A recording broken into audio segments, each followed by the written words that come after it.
खरेदीदारांच्या हितासाठी आणि real estate क्षेत्रात पारदर्शकता आणण्यासाठी स्थापन करण्यात आलेल्या रेरा व्यवस्थेवर सुप्रीम कोर्ट ऑफ इंडियाने तीव्र नाराजी व्यक्त केली आहे.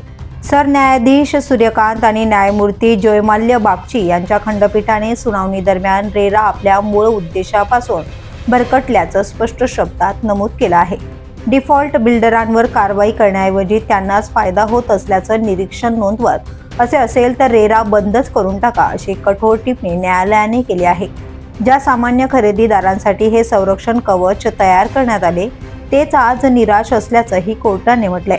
रेरामध्ये निवृत्त अधिकाऱ्यांच्या नियुक्त्यांवरही प्रश्न उपस्थित करत अनेक राज्यात ही संस्था पुनर्वसन केंद्र बनल्याची टीका करण्यात आली आहे.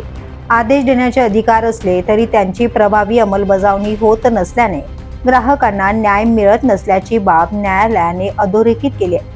सर्व राज्यांनी आता रेराच्या कार्यपद्धतीचा आणि उद्देशांचा गांभीर्याने पुनर्विचार करण्याची गरज असल्याचं स्पष्ट संकेत सर्वोच्च न्यायालयाने दिले आहेत.